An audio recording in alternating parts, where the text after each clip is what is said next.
Anyway, I'm going to about Adom TV. So, Brasso said a big agenda. You made every one. Anyway, you share Auditor General's reporter about Bonting and some poor day womb. Sebie ebinum edo man sika egura to pre. Said ye ebinum air form na sebrato. Said ye ebinum do omonsa benkum ni nifa e na air form. Said ye bi so kra sika dia so omonsa so omfa nyidwuma. Om dia ye de omope. Emu nsem aroho bebre na ekame se brano report yi ba ye hu dede ne edi hu nkomo ne adane ato baabi adane afisi aboa afi ne beso na foforo aba betodwa ye hu ne nua bobre ene de nipa de bia bre ani abre a CDD Center for Democratic Development for mpenimfo bi kra se obedi animu nyame adoma dadwoada akọ na wono akwa gina eye Auditor General ne office na omo ahye ne se otumi bi a also de search charge nipa bi otumi bi also the adwuma beyond the releasing of the report. And I said the release of the report no some common e benya to wase anya de ne ye kon be kra na be fa so a ase afi bia e onipa wo mo bo man kro no afi bia onipa wo mo yo man sika basabasa na no kra ba ku so wo mo no say report ne ba ebi wo no mo a na sika so fa nkosi school dan a na wo de akoto wo ana bibia etesa so hu enti enye ne nyina na ya wo madi sika no bu sika wo de akoya de foforo bia ye oman na ade enso nye no ne ka se won fa sika ne ye eno so mu nkyeremu ne nkomo ne nyina be piepie abra ye de saa adwumadie we ebremu na ye fa na se ma DBS Industries won ene twa nchense papa we twa blocks so papa ti ba oda sie ene ho nsensem dia o from 0240 844444 0240 844444 on beje osu no ba ye adwuma no a ho tie dia ma obi de nana sei ampofoje ntwa yo mra heba ye de nkomo no beto aso.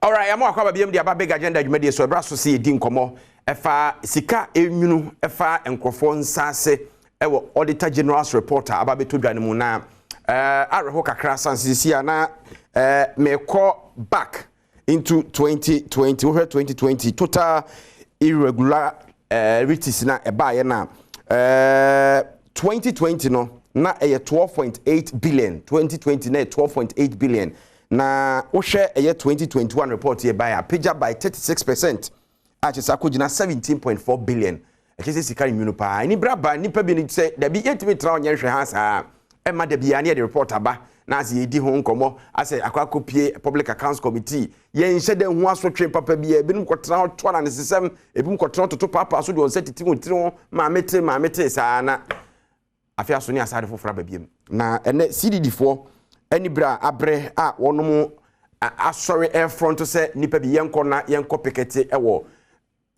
Auditor General ne office no yewura a wono na Director of Advocacy and Policy ewo CDD Dr. Kojo Asante one of this 72 dwane entie komo na kakra ansa na yakwa homa no so call Auditor General office because yenye very rich country sika kakra ese ebo ho ban na make sure say obia na ye de CD ba kokra ma no obe yusu sa sika ni ye se be no sa na all these rules as a declaration in the SA enforce it but we are interested in the fact that so such charges no it has to be issued enti no ye be document every single disallowance in the Auditor General report from 2019 to now and we are going to make sure say we want to see action taken up. So, can you recover? Let's document it. But you be accounting for every single recommendation and why in it. Enti o say yamu obi sika so mfanya de wa mfanye yamu obi sika wadi yamu obi sika yehu na kira kwan a se nipa ni nyina mu odin omo ba bia no mo yempa omo kira kwan yehu se sika ne age ana yenye yenko na yewo Yewura Emmanuel Wilson oye Chief Crusader ede ema eye Nioma efadwum de ne katahyehe ho na afi Yewura Netanyanka or Director of Operations my internal audit service ebenifo memo mo adwo amama kwa banwumre yi aba big agenda so yeah so yeah all right alright Netan what menka me to nka all right na aja wo senso e wo so what menka hello. All right, Mamifa Yewura Nathan and share as here. Ora Nathan, Auditor General's report, eba emu nsem eya na abofno atete etinipa nso no mu, especially say your situation home sisi yesu sika epeyi levy amanfo M20 ye ho akere ye na nso sika enwunu fam pomam krofo nsase no afi bia ne de ho no disama batudwa ye nhede hu okra ba kokora ye twe na bo so se bia wasai wo man sika na wadi wo man sika na wawi wo man sika asemi ye kan say na ye me da say me tia for na say sasem we dey asema say ema ye nyina reho ye nyina ye tia na ye mi ge nsu mu twa ne ade nanso no ebe ye bibia say kupun say ye bema internal auditor juma no ejina no etibie we esucha be ye den say Auditor General wo fi ho na so ni ho sisi baby o kan sa asem no cha bria sa no me ye sikasam ho a fa nsase gofo nsase o kan ye se ne abeboa ene na ye friend say internal controls no ebetumi ya semukina na ye den wo abanyuma nyina mu ya mpanyimfo ye de sikasam asha won nsase o mo nso no bia betumi ekura internal controls ma ehu se emu ye den a ebeboa na etumi ate sa ohawo so na internal controls ana say sisi ya ho mu ebeboa ema sa sikasam ho sisi ya to ye kan wo mu a omudi kan ehwe say ebekoyi internal auditors eduma no na edikan eboa ema eduma no mu sisi ni sikasam ne ade no etumi efamra kwan so ema ne yi ansana Auditor General kwaba ese enka no ye a enka be Auditor General ebeba no nanka ahawo no eso etwa anase so ate ementi enka ene ebeba no ebeba mpo anya kase na sisi no sa internal controls ya kan ejina mrahoro a abaya hyehyɛ so na ne kase a yepense ne di kan constitution ne di ho Public Financial Management Act and Public Financial Management Regulations, Public Procurement Act, ne regulations, and then Bravo or Hinan. Some ray sanka a juma, anka yan a how bisa, and I think Auditor General Koye a fiafi juma scasemu jumua. Anka ne book madano, emma yosa. National, Emrahu we are wohui, and Pendubino, Penufo as om diviana mudibigman, omubuso. So, nti eno na ade ha no ba ene ye kyerɛ sanka ye benya hodin ama internal auditors na ko matumi enya wo mu independence na matumi aye hwehwemu na omo ade nsem wo mu ade aboa abrempen ko se omo hwɛ no mu ndi hu dwuma anka ebetumi aboa etwa so anate so nanso no mpamebe no internal audit ba ye dwuma no ebekɔ no ebi a recommendations anase no mo mu hu ya o mbeka se ebu ndi dwuma na ebi ebu ho and I said, oh, yeah, a beche, so a beche. All right. And no sano, and I ever met Sandy way, Ayakasi, the bringing ano, or Trajan of Babano, not a conani. A year Jumaya said to Suka, no conani, not sa, not back and forth. Yen said, and young Punki Papibia, I won't. And see, and now internal audit agency, as rare a bind say, Obeboa, now with me, I hear.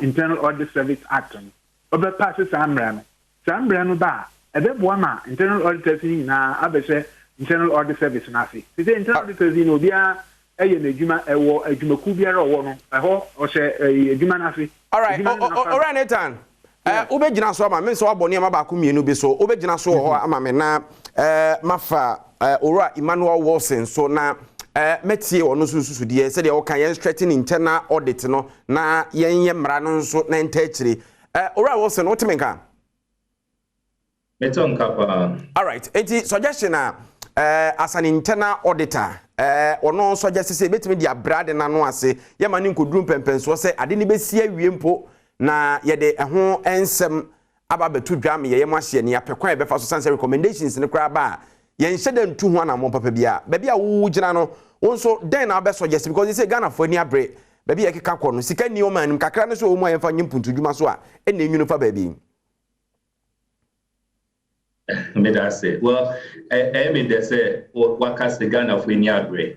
Because you start to say the effect of corruption are more devastating than even weapon of mass destruction. You start to actually, but now, unfortunately, now most Ghanaians did not really appreciate it. Until you say, yeah, you do majority of Ghanaians are now seeing the effect of corruption.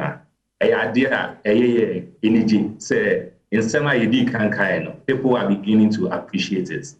The truth of the matter is fighting corruption in Ghana Hanumono. A key problem, and it's we have centralized so much power. Your powers in fighting corruption, it is centralized. Your most laws, anti-corruption laws, your most of the anti-corruption institutions. But unfortunately, when it comes to implementation of them, powers seems to be coming from just one source, and that is the executive. And it is simply because your constitution for that to happen. And until look, say a fight to corruption power Ghana.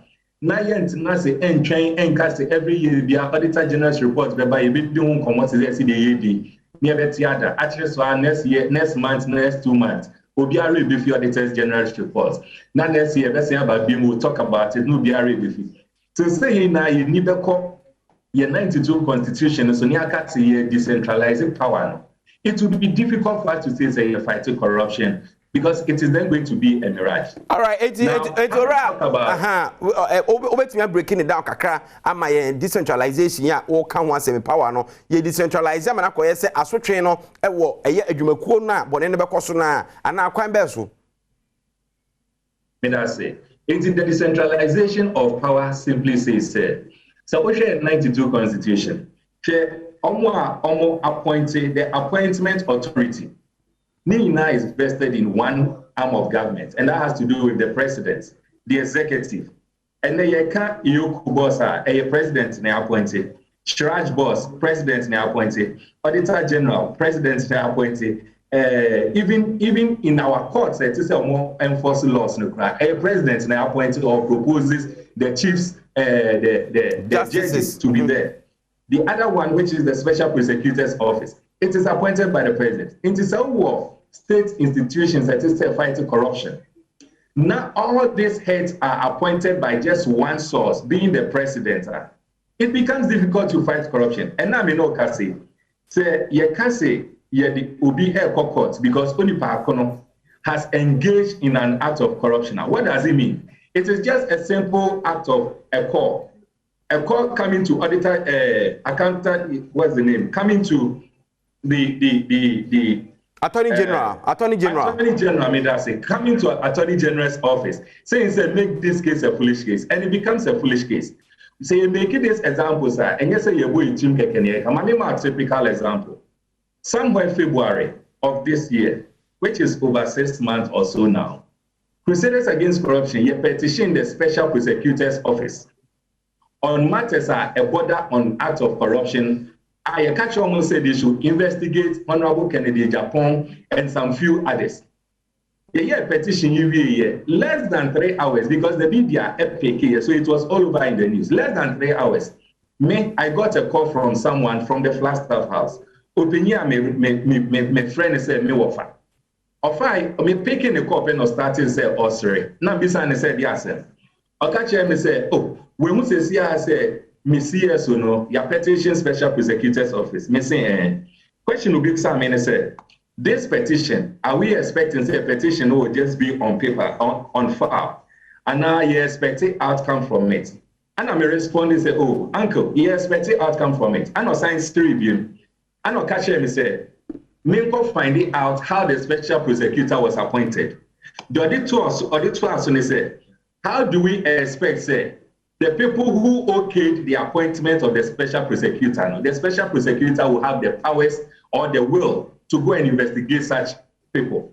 And here you want to say from February to date, and then 1st September, from February to 1st September, even a letter, just an ordinary letter acknowledging receipt of your petition, it hasn't come from the Special Prosecutor. All right, how can I say? Nature say, Yano, and yede corruption. Now, chef from Padi, I said, ni bibi papa bia ye nyina so se ye de ko mame sanko ye opani eho na opani yanka de wo kan ene de wo kan ne se ye betimi ahyehye emra ne se de wo kan audit emra foforo etimi institute nneoma ahodo internal audit system no but still ye woni pa bi wo no mo a on betwi afa system ne so yo won sa de senior ye wo politics e wo manum nchiche mu ni ade no betimi abase e be bi no na bibi sa koso na so no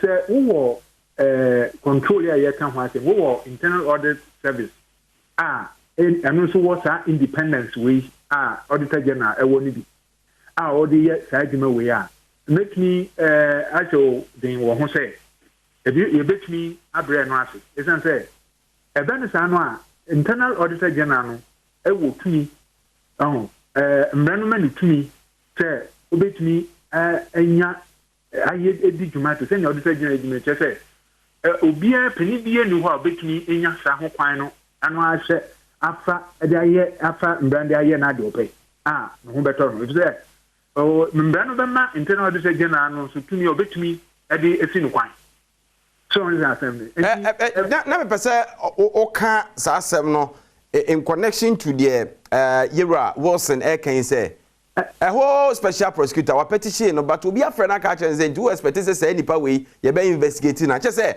ye wo abasa bia ya na mu oduru a etwifa abasa nyina so eti ebasa na de wo ka betima effective there and I make sure no say and say effectiveness there won say tell you won ye bibia e je break akra e bia mpofuruma no entumi mpofuruma won ga say isa benifo anjise no enfi ho anabisa but wo start ya eyen kakra wo start ya na wo brad nasi na wo break atas nasi nti ebedu bebi say penyin bi pese o use no tumi na odi ye bibi no okay ejuma no asubetumi ada ho Emma, say, yeah, civil society organizations, we are better. All right, Nathan, I think your point is well made. My main sanko Wilson Hona. Uncle Wilson, eti sa decentralization of power ya oka ho asemti at the end of the day no hwan mo na enya tumi na o be appointed nipa be check corruption issues no dia ama beka say enema betuto yie. There was just 1 minute to Adamanti Bonito. Ansana me do my main can be about the Internal Audit Act Mibra Ekawasem. So 2016 NPP manifesto. Omoka say they proposed 17 ways to fight corruption when they come to office. One of it had to do with the enactment of this act. From 2016 to 2022, nothing has been done about it. And no show clearly said the commitment to fight corruption, even your leaders, they just say it without doing anything about it. Now, coming to the decentralization, what we need to do, and it said, you need enquire 92 constitution. Share how best are you to me review the constitution with particular reference to the executive chapter. Powers are my executive, your president. As long as the president comes to office at the back of a political party, it becomes so difficult, and there's a tendency of an abuse of power. And noting over the past period, we see that they are always abusing powers because the constitution gives it so. Yeshe Hawa, Sobeka 2011, Yera Atamils or initiated the Constitutional Review Commission. I'm a report on the Betuja from 2011 this year. I know say I thought in foot room. Unfortunately, I just do see Ora Emmanuel Wilson, Chief Crusader, Emma Crusaders Against Corruption, and Afi Yera Netanyanka, Director of Operations, Internal Audit Service. At the Omokan say, I was here to say Emrano, I was here Shemra Fufubi, I was here it is a deliberate effort to say, yeah, corruption, and yet left service, Keke, but no quadie, and for you could see baby. I didn't say ample for you. Watching your best.